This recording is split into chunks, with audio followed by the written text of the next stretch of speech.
In one final extraordinary twist to this tragic tale, it wasn't just the wildlife that had returned.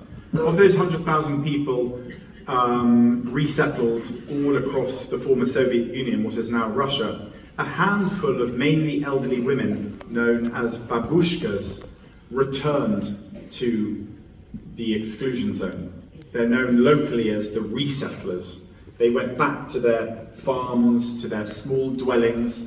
The local authorities turned a blind eye, and there they have lived ever since, toiling on that radioactive soil. This was Baba Hana, who I visited. She plied me with homemade vodka, very drunk, and then got her little chihuahua to sing songs to me. It was a very surreal, very beautiful experience. But what I find really astonishing is that of all those people caught up in the Chernobyl disaster, it was these resettlers who were living in this most toxic of locations who had outlived everyone else.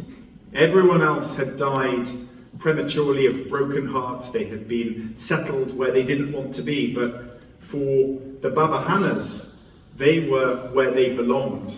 They were where they wanted to be, and they had outlived everyone, despite the environment in which they were living in. Little did I know when I was with Baba Hana, drinking homemade vodka, that I'd be one of the last people to visit, because just a few months after I was there, the Russians moved in. They occupied the whole of the northern region. They came down from Belarus, and they stole everything that Baba Hana and her small community had. All of their winter supplies, all of the vegetables they'd so carefully grown and pickled, everything was ransacked. Their lives were threatened. And that, incidentally, is how I ended up beginning this story in that little sauna, because I returned mid-war. I didn't go with any cameras. I went on a private mission. My family and I made a donation. We bought a car for them. I filled it with supplies, and I drove it out there and gave them enough supplies to get them through that long, bleak winter. And that, incidentally, is how I ended up skinny dipping in the radioactive, toxic Pripyat River. As I say, strange the places we sometimes find ourselves. And speaking of strange places, Slab City, the last free place. Welcome to Slab City. Oh my goodness. I'm Ben Fogle, and over the past decade, I've visited people who've dropped out of society and gone to live in the wildest corners of the world. And I've always wanted to come here. This is Slab City, in the Sonoran Desert, California. An enigma with a lawless reputation. And a community that's lived outside the mainstream for over 60 years.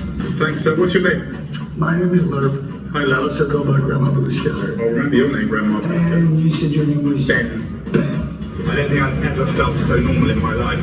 This 1 square mile patch of desert holds itself up as the last free place in America. Nobody is in charge. And that's literally the case. But I want to find out if there are still rules. Oh my goodness. Get out or we'll use fire. There's rules. There's rules. And I'll tell you what, in Slab City, you better just back down, because the second warning ain't gonna be so friendly, Ben. Is living here a last resort? If you can't make it anywhere else and there's nowhere else for you to go, you come here. We're so far away, so far out of sight.